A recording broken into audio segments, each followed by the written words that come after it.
বলিউডে পা রাখার শুরুর দিকে উচ্চতা নিয়ে ভয় আর অনিশ্চয়তা গ্রাস করেছিল আমির খানকে। চারপাশে ছিলেন অমিতাভ বচ্চন, বিনোদ খান্না, শত্রুঘ্ন সিনহার মতো লম্বা ও আকর্ষণীয় তারকারা। নিজেকে ছোটখাটো গড়নের মনে হতো আমিরের, যে কারণে সংশয় ছিল এমন উচ্চতায় কি আদৌ নায়ক হওয়া যায়। তবে সময়ের সঙ্গে সঙ্গে পাল্টেছেন আমির। এখন আর উচ্চতা নিয়ে কোনো রাগঢাক নেই তার, বরং নিজের দুর্বলতাকে রসিকতায় বদলে ফেলতে জানেন তিনি। ওয়ালটন আবারও মিলিনিয়ার অফারে ওয়ালটন ফ্রিজ কিনে আপনিও হয়ে যেতে পারেন মিলিয়নিয়ার। মিলিনিয়ার ছড়াছড়ি দেশ জুড়ে, এটা শুধু ওয়ালটনই পারে।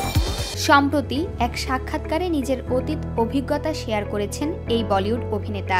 জাস্ট টু ফিল্মিকে দেওয়া এক সাক্ষাৎকারে আমির বলেন, ক্যারিয়ারের শুরুর দিকে আমি খুব নার্ভাস ছিলাম। মনে হতো আমার মতো স্বল্প উচ্চতার কেউ আদৌ কি নায়ক হতে পারে। তার সেই ভয় বা দ্বিধার ছাপ দেখা যাবে আসন্ন ছবি সিতারে জমিন পারেও। ছবির ট্রেলারে দেখা যায় আমিরের অনস্ক্রিন মা তাকে আদর করে ডাকছেন টিঙ্কু, অথচ এই কথার মধ্যেই লুকিয়ে আছে তার দীর্ঘ লড়াইয়ের প্রতিচ্ছবি।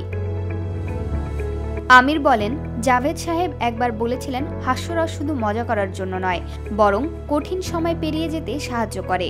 আমার মনে হয় সেই মানসিকতা আমার বরাবরই ছিল। সিতারে জমিন পার ছবিতে আমিরকে দেখা যাবে এক বাস্কেটবল কোচ ভূমিকায়। শাস্তিস্বরূপ তাকে প্রশিক্ষণ দিতে হয় বিশেষভাবে সক্ষম কিছু কিশোরকে। ছবিটি স্প্যানিশ ছবি চ্যাম্পিয়ন্সের রিমেক। এই ছবির পরিচালনায় রয়েছেন RS প্রসন্ন। এই ছবিতে থাকছেন 10 জন নবাগত অভিনয়শিল্পী: আরশ দত্ত, গোপীকৃষ্ণ বর্মা, সম্বিত দেশাই, বেদান্ত শর্মা, আয়ুষ বানসালি, আশিস পেন্ডসে, ঋষি সাহানি, ঋষভ জৈন, নমন মিশ্র এবং সিমরান মঙ্গেশকর।